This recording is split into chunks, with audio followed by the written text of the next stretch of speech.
समग्र जन शासन का जानना है।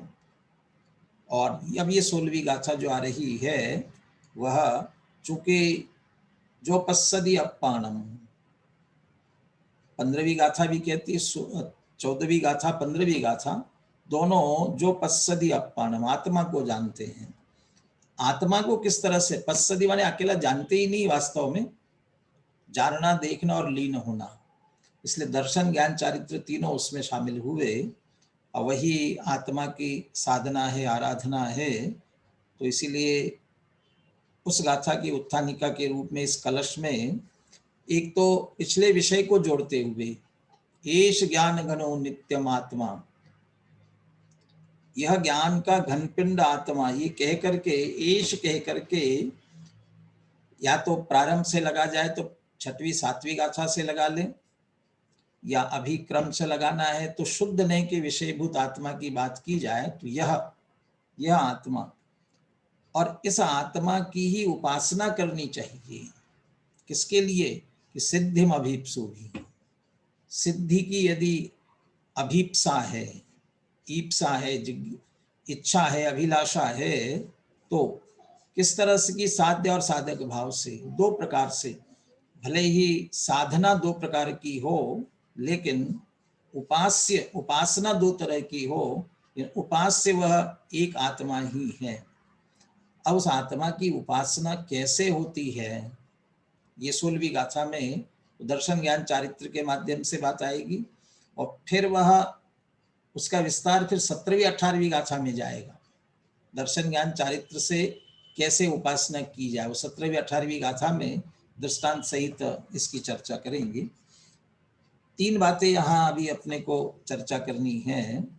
सबसे पहली बात, साध्य और साधक भाव, ये जो बात कही गई, साध्य और साधक भाव, ये दो प्रकार से जो उपासना की बात की जाती है, दो तरह से, तो उसमें साध्य भाव किसे कहते हैं, साधक भाव किसे कहते हैं, और समुपास्यता, वह उपासना करना, तो उपासना करने का क्या अर्थ है, एक समुपास्यता, उस एक की उपासना करने की बात कर रहे हैं, तो इसका क्या तात्पर्य है।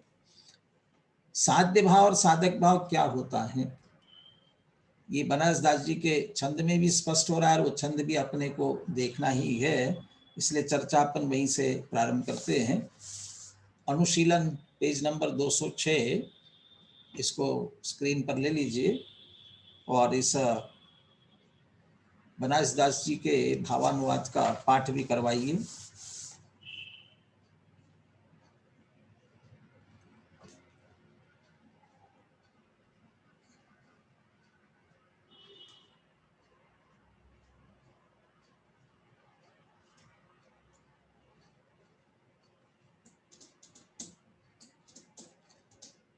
है कोई ले रहा है, किसको ख्याल में है?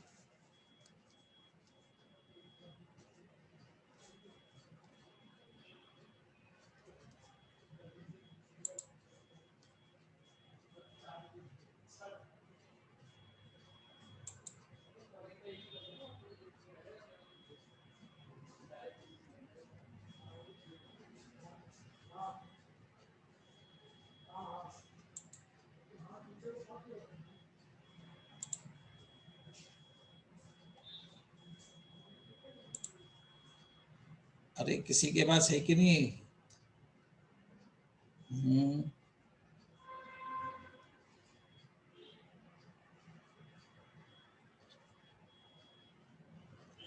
कौन देखता है, हितंकर है, कौन है? चलिए, जिसके पास ग्रंथ हो वो सामने रख करके पढ़े। स्वस्ति शास्त्र है आपके पास में, अनुशीलन? हाँ, आप बोलिए। ध्रुव धर्म कर्म क्षय लक्षण सिद्धि समाधि साधि पद सोई, सुधुपयोग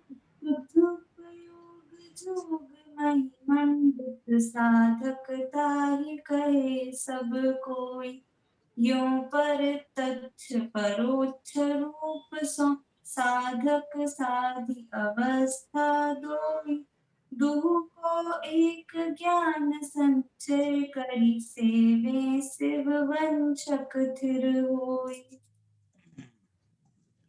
ये सबसे पहले साध्य और साधक किसे कहना, इसी की मुख्य रूप से चर्चा ये दो पंक्तियों में की है। जहां ध्रुव धर्म कर्म क्षय लक्षण सिद्धि समाधि साधि पद सोई। कर्म क्षय लक्षण है जिसका, ऐसी सिद्धि रूप अर्थात सिद्ध दशा रूप जो समाधि की स्थिति है, वह साधि पद, वह साध्य पद है, वह साध्य दशा है।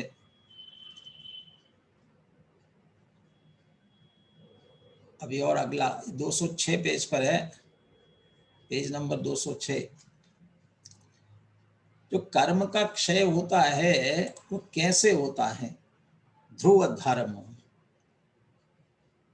त्रिकाली ध्रुव ऐसा जो अपना भगवान आत्मा है, जैसे मंगलाचरण की पहली गाथा में ही सिद्ध भगवंतों का सबसे पहला विशेषण ही लगाया, ध्रुव अचल अनुपम गति प्राप्त ध्रुव, और ध्रुवता का अर्थ किया ध्रुव स्वभाव का आश्रय लेने से जो पर्याय प्रकट हुई वो पर्याय भी ध्रुव। ऐसे ध्रुव धर्म कर्म क्षय लक्षण सिद्धि समाधि साधि पद सोई, सोई साधि पद, वह साध्य पद है जहां समाधि की सिद्धि हुई, निरंतर समाधि रही है अनंत अनंत काल यथा तथा शिव परिणय। अपने स्वरूप में ऐसे मग्न हो गए कि फिर वहां से पुनः बाहर निकलने का प्रश्न ही नहीं है। और कर्म क्षय लक्षण, समस्त कर्मों का क्षय है लक्षण जिसका, ऐसी जहां सिद्धि हुई है, ऐसी सिद्ध दशारूप जो समाधि की अवस्था हुई है, वह साध्य पद है, सोई साधि पद, वह साध्य पद, वो साध्य। पुनः पहली गाथा की टीका में अमृतचंद्र आचार्य कहते ही हैं, सिद्धत्वेन साध्यस्य आत्मना प्रतिछंद स्थानीयान सर्व सिद्धान। माने सिद्ध भगवान कैसे हैं? हम आत्मा को जैसी दशा प्रकट करनी है उसके साध्य के स्थान पर है। माने जो हम प्रकट करना चाहते, सिद्ध करना चाहते, वो जहां सिद्ध हो गया, माने हम सबका जो साध्य है वो सिद्ध दशा, इसलिए सिद्ध दशा है वो साध्य पद है। और अब साधक कौन? शुद्धोपयोग जोग मही मंडित, साधकता ही कहे सब कोई। और जो शुद्धोपयोग के योग से महिमा मंडित है, शुद्धोपयोग और योग, तो दूसरे योग का शुद्धोपयोग, ये तो ठीक है शुद्धोपयोग है, स्वरूप की लीनता है, स्वरूप की मग्नता है, शुद्धोपयोग है। जोग क्या है? योग, तो यहाँ जोग का अर्थ योग्य भी कह सकते, जो शुद्धोपयोग के योग्य है और इस कारण से जो महिमा मंडित है। और एक सामान्य योग शब्द का प्रयोग भले मनवचन काय की चंचलता के लिए किया जाता हो, लेकिन यहाँ वह आश्रव के संदर्भ वाला योग न लेते हुए जो आत्माश्रित भाव है, आत्म सन्मुखता का भाव है, उसे भी योग कहते हैं। जैसे योग सार इत्यादि जो ग्रंथ है, वो योग सार, वो आध्यात्मिक, वो उसे भी माने श्रद्धा ज्ञान चारित्र की परिणति का स्वसन्मुख होना, ऐसी ध्यान की अवस्था, इसे भी योग कहा जाता है। इसलिए यह योग शुद्धोपयोग रूपी योग की महिमा से जो मंडित है, साधकता ही कहे सब कोई, सब कोई उन्हें साधक कहते हैं, माने शुद्धोपयोग की अवस्था में है वो साधक हैं। प्रवचन सार में ही प्रारंभ में उपयोगों की चर्चा करते हुए कहा ये कौन से गुणस्थान तक कौन सा उपयोग है, तो चौथे गुणस्थान तक घटता हुआ शुभ उपयोग कहा, छठे गुणस्थान तक बढ़ता हुआ शुभोपयोग कहा, सातवें से लेकर के समझ लो 12वें गुणस्थान तक बढ़ता हुआ शुद्धोपयोग कहा, और 13वां 14वां गुणस्थान जो शुद्धोपयोग का फल है इस रूप में वहां लिया। तो ये जो शुद्धोपयोग की दशा में निचली अवस्था में है, वे सब साधकता ही कहे सब कोई। पूर्ण समाधि जहाँ नहीं हुई है, शुद्धोपयोग में है, ध्यान की अवस्था है, ध्यान की अपूर्णता है, वे सब साधक हैं। और उस ध्यान के माध्यम से ऐसी समाधि लगी कि सदैव उस समाधि में ही रहे, और उसके माध्यम से सारे कर्मों का क्षय जिन्होंने कर लिया, ऐसे सिद्ध दशा प्रकट कर ली, वे साध्य हैं। इस तरह यहाँ अभी सिद्ध भगवंतों को साध्य कहा और नीचे वालों को साधक कहा, लेकिन इसका हिंदी अर्थ करते समय अरहंत और सिद्ध इन दोनों को लिया है। और कर्म क्षय की बात ली जाए तो अरहंतों को 4 घाती कर्मों के क्षय की अपेक्षा ले लेना, और समाधि की बात की जाए तो अरहंत भगवान भी पूर्ण आत्मलीन है, उसके बाद उनका उपयोग पुनः परद्रव्यों में जाने ही वाला नहीं है, वो भी शुद्धोपयोग के फल के रूप में है। इसलिए अरहंत और सिद्ध भगवान ये साध्य दशा वाले हैं, और उसके नीचे वाले जो है वह शुद्धोपयोग की दशा वाले, ये साधक भाव की दशा में हैं। दोनों एक आत्मा की ही आराधना कर रहे हैं, दोनों एक आत्मा की आराधना कर रहे हैं, साधना कर रहे हैं। अंतर क्या है दोनों में? यो परतच्छ परोक्ष रूप सो साधक साधि अवस्था दोई। साधक और साध्य दोनों प्रकार की अवस्था में अंतर क्या है? प्रत्यक्ष और परोक्ष का अंतर है। जो साध्य दशा की साधना करने वाले अरहंत और सिद्ध भगवंत है, उनकी साधना, उनकी उपासना प्रत्यक्ष रूप की है। ये प्रत्यक्ष रूप से समाधि में स्थित है, आत्मा का अनुभव प्रत्यक्ष कर रहे हैं। और जो शुद्धोपयोग की अवस्था में है, साधक दशा में है, वे परोक्ष रूप से आत्मा का अनुभव कर रहे हैं। तो प्रत्यक्ष और परोक्ष का अंतर है। विषय में दोनों के कोई अंतर नहीं है, दोनों का लक्ष्य बिल्कुल एक सा है। दुह को एक ज्ञान संचय करी, सेवे शिव वंचक थिर होई। दोनों की ऐसी स्थिति जान करके, दोनों का ज्ञान करते हुए, ये साध्य दशा, ये साधक दशा, साधक दशा वाले भी आत्मा की आराधना करते हैं, साध्य दशा वाले भी आत्मा की आराधना करते हैं। दोनों का ज्ञान करते हुए, समझ करके, शिव वंचक जो मुक्ति की कामना, ये जो मूल कलश में सिद्धिम अभीप्सु भी ये जो शब्द थे, सिद्धि की है कामना, उसके लिए लिया कि शिव वंचक मुक्ति की कामना है। जो शिव वंचक मुमुक्षु है, सीधा सीधा कहा जाए शिव वंचक मुमुक्षु, मोक्ष की जिन्हें कामना है, मोक्ष की जो इच्छा है, वे सेवे स्थिर होई, वो आत्मा की साधना करते हैं, वे भी स्थिर हो करके। क्योंकि साधक दशा में आवे चाहे पूर्ण साध्य दशा में पहुंचे, उस एक आत्मा की ही साधना करनी होती है। इसलिए वे स्थिर होकर के एक आत्मा की साधना करने का प्रयास करते हैं, और वे वास्तव में मुक्ति की इच्छा करने वाले मुमुक्षु ज्ञानी हैं। तो साध्य पद और साधक पद, और दोनों एक आत्मा की आराधना करते हैं, इस रूप में इस छंद का भाव लिया। एक बार और इस छंद का पाठ करिए।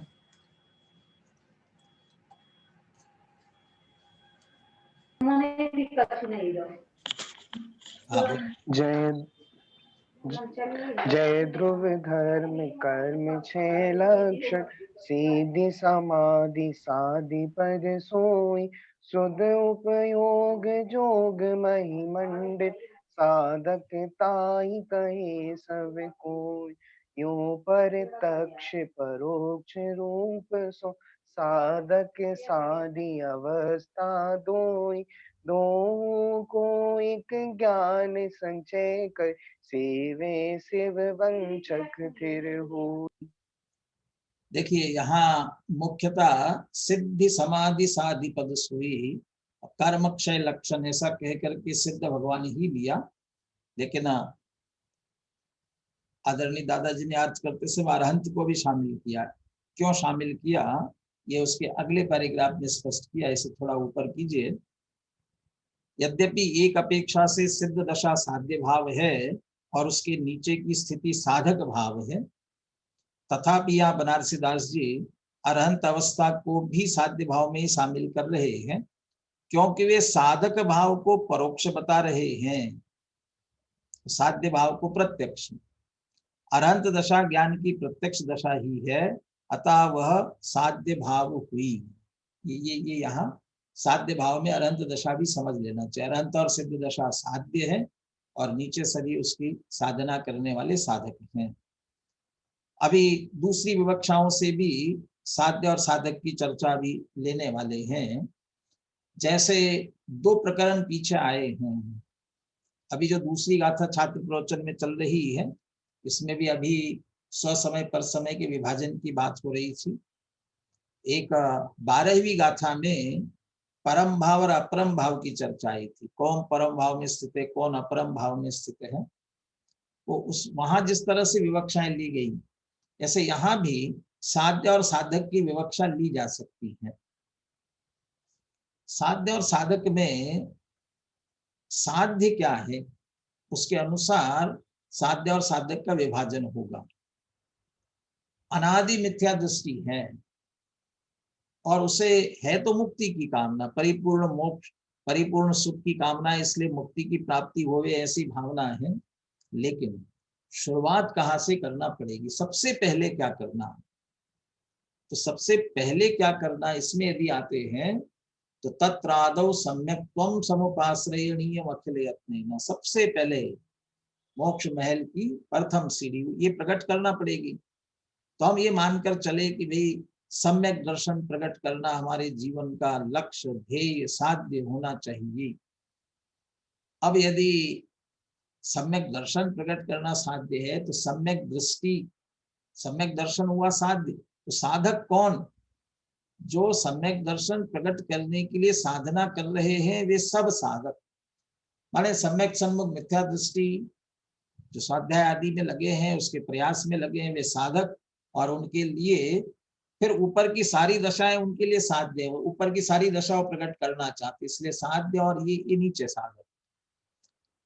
अब जिन्होंने सम्यक दर्शन प्रकट कर लिया, अब ये सम्यक दर्शन में तो अटकना नहीं चाहते हैं, वे भी मोक्ष प्रकट करना चाहते हैं। लेकिन सम्यक दर्शन से कभी भी सीधा मोक्ष नहीं होता है। सम्यक दर्शन मुक्ति प्राप्त करने के लिए नियम से मुनि बनना अनिवार्य है, नियम मुनि बनना ही होगा। अब समझ लीजिए उनका एक मुनि बनने का ही तो श्रावक दशा तो बीच का एक पड़ाव जैसा है, श्रावक बने न बने मुनि तो अवश्य बनना ही होता है। तो वे मुनि बन करके, इसलिए सभी श्रावकों की निरंतर भावना कब नग्न दिगंबर रूप धारूं, मुनि बन वन जाऊं, ये जो भावनाएं भाई जाती है मुनि बनने की। अब हम ये माने कि वो साधक चौथे गुणस्थान वाला, श्रावक पंचम गुणस्थान वाला ये साधक है। अब मुनि दशा अंगीकार करना उसके लिए अभी साध्य है, ये मैं प्रकट करना चाहता हूँ। और अब मुनि बन गए, अब क्या साध्य है, ऐसा ऊपर अरहंत दशा, सिद्ध दशा, ऐसा साध्य साधक पना ऐसा बदला भी जा सकता है, बदलता भी रह सकता है।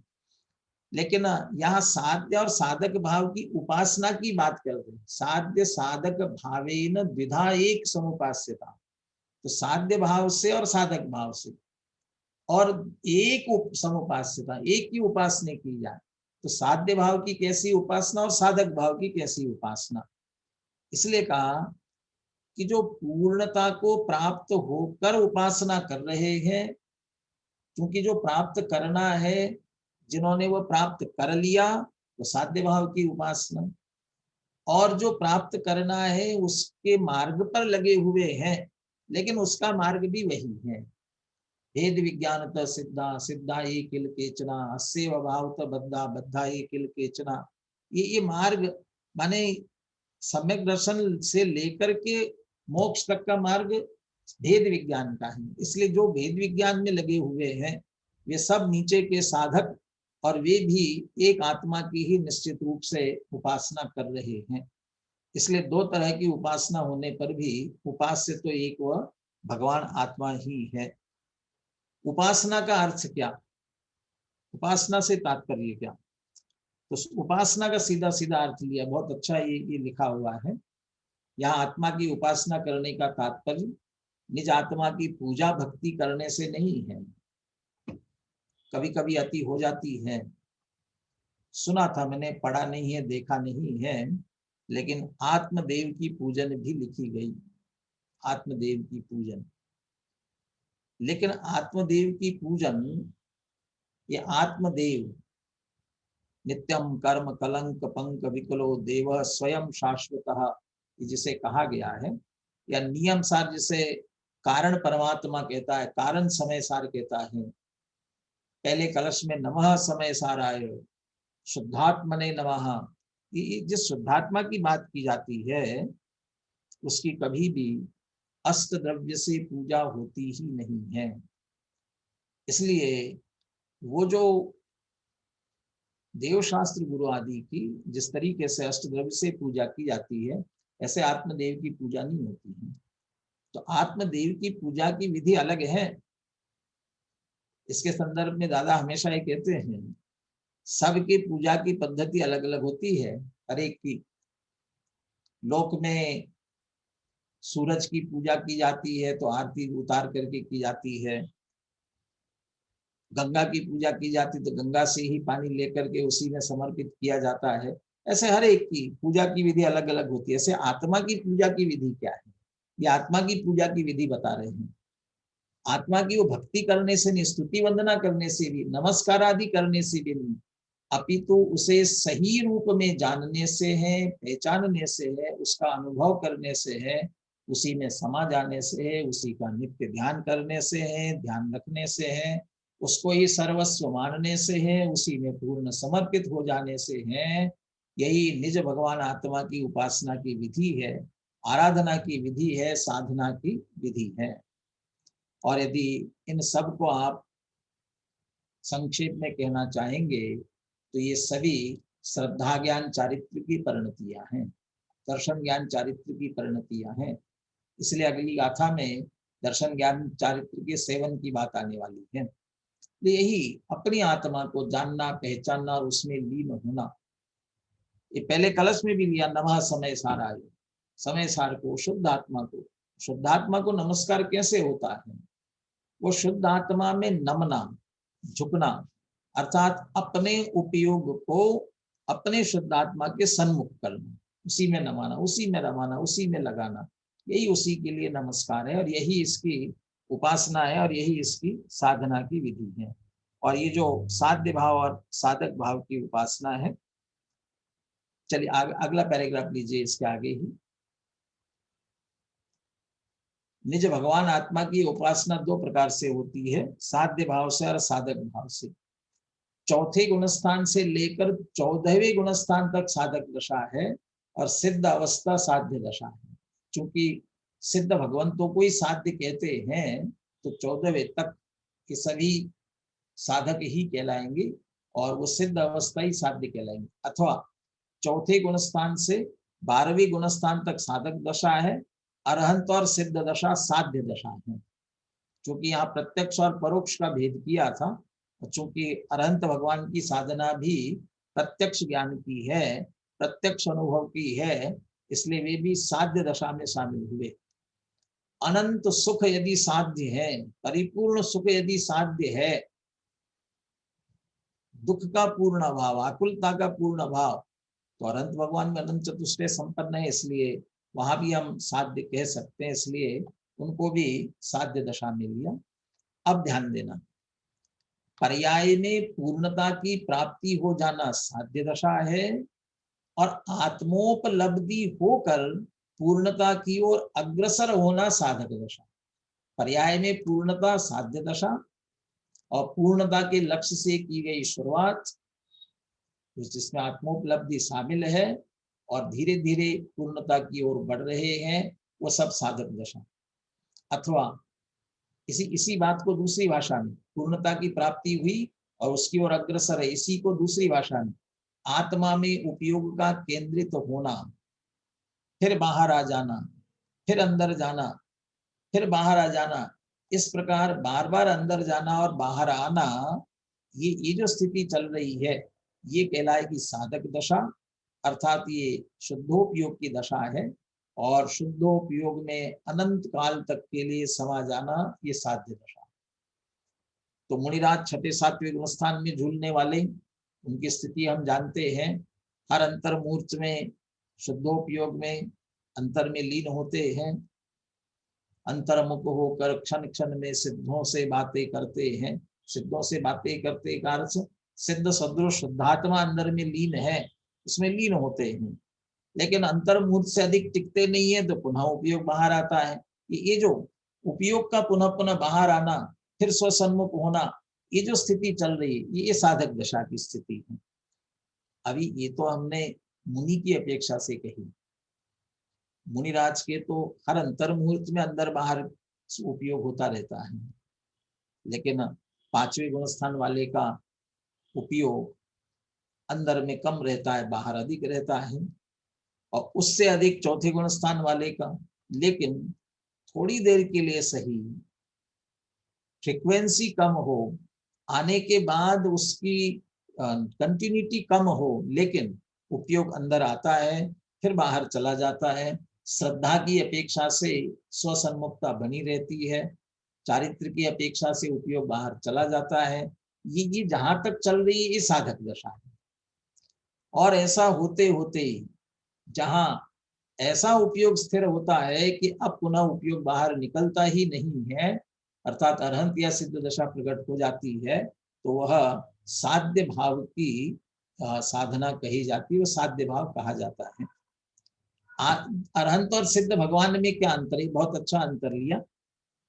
आत्मा की सिद्ध दशा अमल भी है और अचल भी है, परंतु अरहंत अवस्था अमल तो है पर अचल नहीं है, क्योंकि उसमें योग के निमित्त से आत्म प्रदेशों में चंचलता पाई जाती है, चलाचलपना पाया जाता है। अभी ये चलाचलपना पहले विशेषण की अपेक्षा नहीं लगाना, पहले समय पहली गाथा में जो अचल विशेषण लिया उसकी अपेक्षा नहीं लगाना। वहां जो चला चलता ली है वो चार गति वाली ली है, यहाँ चला चलता ली सिर्फ अपने आत्म प्रदेशों का चंचलपना, क्योंकि हम अरहंत दशा 13वां गुणस्थान, उसको हम संयोग केवली कहते हैं, योग है, उसके का आत्म प्रदेशों की चंचलता है, तो अचल नहीं है। इसलिए अमल तो है। क्यों अमल है? क्योंकि जो मोह रूपी मल है वो पूरी तरह से नष्ट हो गया है, इस कारण से अमल तो है, लेकिन चंचलता आत्म प्रदेशों की अभी चालू होने से अचल नहीं है, इतना अंतर। और सिद्ध भगवान अमल भी और अचल भी है, इस अपेक्षा से वे पूर्ण है। अभी अमन चर्चा कर रहे थे कि अनंत भगवान की भी अभी अपूर्णता है, चारित्र भी पूर्ण नहीं हुआ है, शील संपूर्ण भी नहीं हुआ है, इसलिए उस दृष्टि से भी समझ लीजिए वो अमलता में भी थोड़ा सा अंतर है। या जो दो तरह के गुण कहे जाते हैं ना, घाती अघाती कर्मों के संदर्भ में बात करते हुए दो प्रकार के गुणों अनुजीव प्रतिजीवी, अनुजीवी प्रतिजीवी गुण। तो जो प्रतिजीवी गुण है सूक्ष्मत्वादि, वे अपने अभी स्वभाव का मूर्तिकत्वादि वे अभी पूर्ण नहीं हुए हैं, इतना जो अंतर है। और ये सब प्रकार की पूर्णता सिद्ध भगवान में हो गई है, इसलिए वह परिपूर्ण साध्य दशा पूर्णता की अपेक्षा उससे थोड़ी अरहंत की अपेक्षा ले जाए तो थोड़ी नीचे। इतना भी बात है कि चूंकि मुनिराज को तो कहते कि पुरुषार्थ कर रहे हैं सिद्ध अरहंत बनने के लिए, सिद्ध बनने के लिए, लेकिन अरहंत अवस्था प्रकट होने के बाद भी अरहंत भगवान क्या पुरुषार्थ कर रहे हैं? उसके बाद तो सहज ही कुछ काल पा करके आघाती कर्मों का क्षय हो जाता है और सिद्ध दशा प्रकट हो जाती है। माने अतिरिक्त तो कुछ पुरुषार्थ अलग से नहीं होता। यद्यपि शुक्ल ध्यान के जो अंतिम दो भेद होते हैं वे भी सहज होते हैं और उसके बाद सिद्ध दशा प्रकट हो जाती है। तो सीधा तात्पर्य है कि सिद्ध दशा वह पूर्ण साध्य दशा है और अरहंत तक हम साधक कह सकते हैं। और अरहंत और सिद्ध दोनों ही हमारे लिए भगवान है, पूज्य है, वीतरागी है, सर्वज्ञ है, इस अपेक्षा से लिया जाए तो दोनों ही साध्य है और उसके नीचे के सभी हमारे लिए साधक है, ऐसा दोनों तरह से अर्थ लिया जा सकता है। ये दोनों अपेक्षाएं हो तो भी दोनों की दृष्टि से आत्मा का लक्ष्य एका समुपास्यताम, एक आत्मा की उपासना करनी चाहिए, होनी चाहिए। करते हैं, होते हैं। इसमें एक बात, अगला प्रश्न ये उठाया है कि क्या सिद्ध भगवान और अनंत भगवान भी आत्मा की उपासना करते हैं? आप तो कह रहे हैं कि ये भी समुपास्यता, तो ये भी उपासक हैं। हम तो उपासक हैं और हमारे उपासक अनंत और सिद्ध भगवान हैं।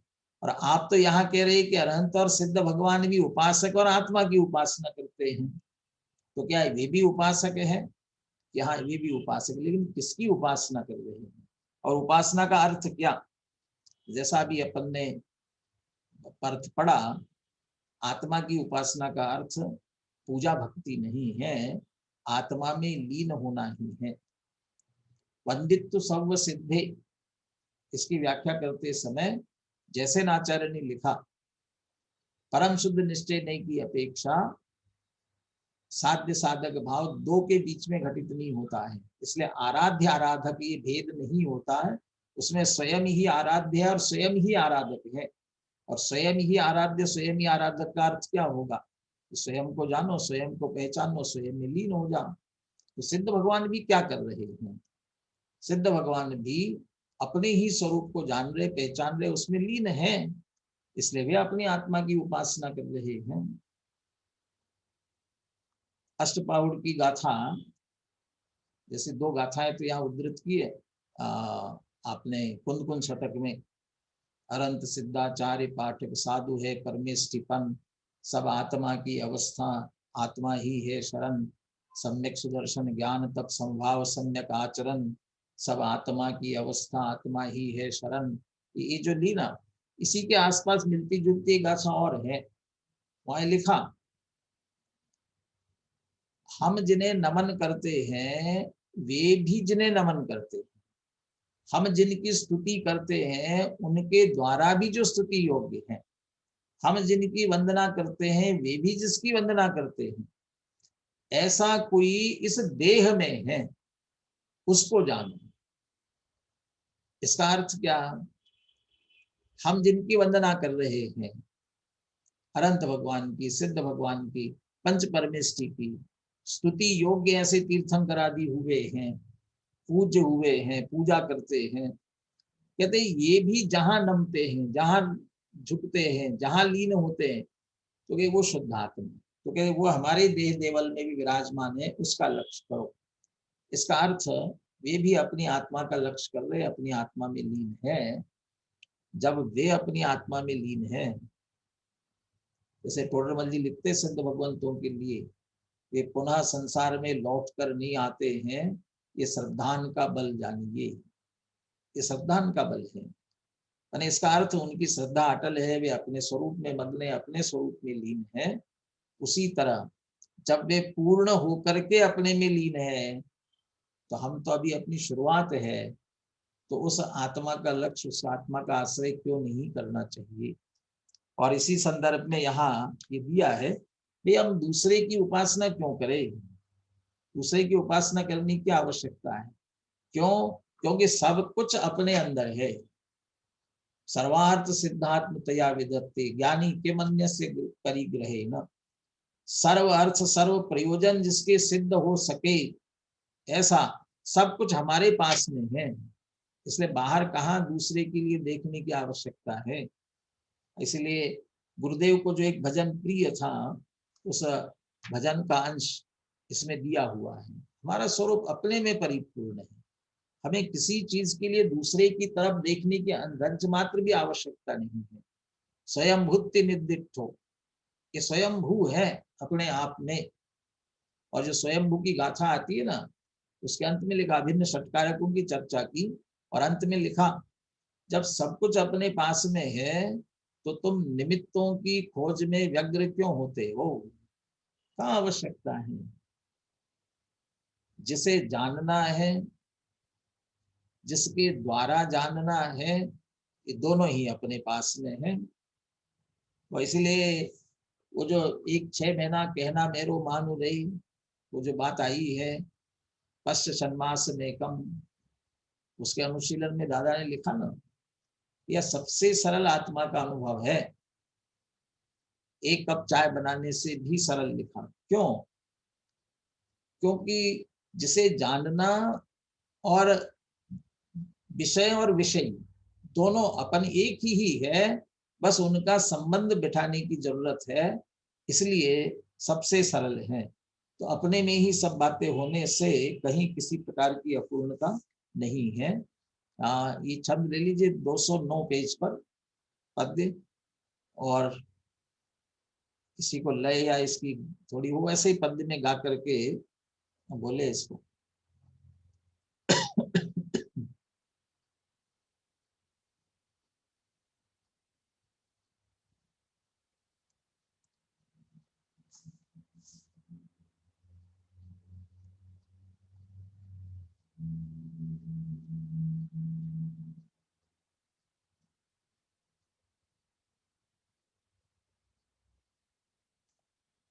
किसको लय ख्याल में है?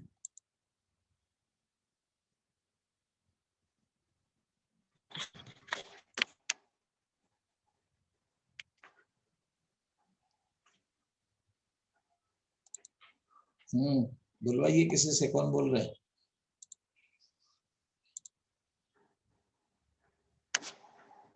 यदि किसी को इसकी लय आ रही हो तो वो भाई साहब मैं हाँ बोलिए।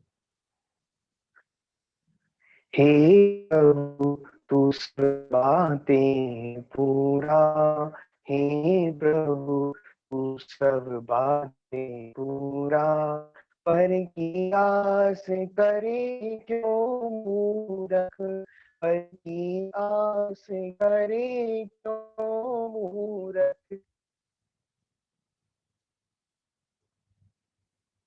तू काई बातें अधूरा, रे प्रभु तू सब बातें पूरा।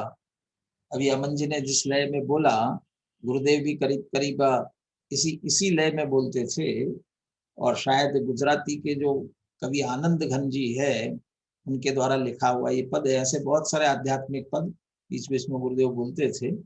हे प्रभु तू सब बातें पूरा। अब ये कह करके, प्रभु कह करके किसे प्रभु कह रहे हैं? ये कोई अरहंत और सिद्ध भगवंतों को नहीं कह रहे हैं। हे प्रभु अपने आप के लिए करे, हे प्रभु, हे भगवान आत्मा तू सब बातें पूरा, हे प्रभु तू सब बातें पूरा, पर की आस करे क्यों मूर्ख, तू काई बातें अधूरा। किस बात में अधूरापना है? किस बात के लिए पर की आवश्यकता है? किसी के लिए पर की आवश्यकता नहीं है, इसलिए पर की आस क्या करने की आवश्यकता है? तो दूसरे की उपासना करने की कहाँ आवश्यकता है? ये तो दूसरे की उपासना तो एक आलंबन स्वरूप है, उपलक्षण स्वरूप है, उपलक्ष्य है, वास्तव में वो लक्ष्य नहीं है। इसलिए कहा रे प्रभु तू सब बातें पूरा, सर्व ओर से पूरा ही पूरा है, माने अपना द्रव्य स्वभाव अपने आप में परिपूर्ण है, वो उपास्य है और अपनी ही पर्याय उपासक है। तो अपनी वर्तमान श्रद्धा ज्ञान चारित्र की प्रकट पर्याय निर्मल जितना उभाड़ अपने पास में है, उसको अपने द्रव्य स्वभाव की ओर उन्मुख करे, लक्ष्य करे, यही इसकी उपासना है। और एष ज्ञान घनो, ऐसा कह करके जो कहा था उसे पुनः यह स्पष्ट करा। इस प्रकार निश्चय से उपास उपासक भाव एक द्रव्य में ही घटित होता है। अतः अरहंत सिद्ध भगवान का सामान्य नित्य अभेद अखंड एक त्रिकाली ध्रुव आत्म स्वभाव उपास्य है, और उनके श्रद्धा ज्ञान चारित्र गुण की निर्मल पर्याय उपासक हैं। ये साध्य भाव की उपासना है, और सम्यक दर्शन ज्ञान चारित्र की पर्याय उपासना है। उपास्य, उपासक और उपासना। उपास्य त्रिकाली ध्रुव भगवान आत्मा, उपासक उपासना करने वाले कौन? श्रद्धा ज्ञान चारित्र गुण की निर्मल पर्याय, और ऐसा करने पर जो सम्यक दर्शन ज्ञान चारित्र प्रकट होते हैं, ये उपासना कहलाएगी। ये साध्य भाव की।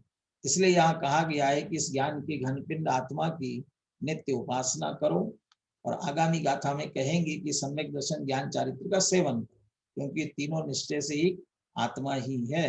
ये अगली 16वीं गाथा की चर्चा अपन आगे प्रारंभ करेंगे। तो साध्य भाव की उपासना हुई, और साधक भाव में भूमिका अनुसार सम्यक दर्शन ज्ञान चारित्र जितने अंश में प्रकट हुए हैं उतने अंश में साधक हैं वे, और वे उपासक हैं, लेकिन उनका उपास्य भी अपना निज भगवान आत्मा ही होता है। इसलिए उसकी ही उपासना हमको निरंतर करनी चाहिए। अब ये 16वीं गाथा आप जरूर पढ़ करके आवे। इसमें खास करके साहुना नित्यम, ये विशेष बात है। साहुना इस शब्द की चर्चा विशेष है, उसे जरूर आप देख करके आए। चलिए अंतिम मंगल। अंतिम मंगल। अनंत धर्मणस्तत्त्वं पश्यन्ति प्रत्यगात्मनः, अनेकान्तमयी मूर्तिर्नित्यमेव प्रकाशताम्। सभी को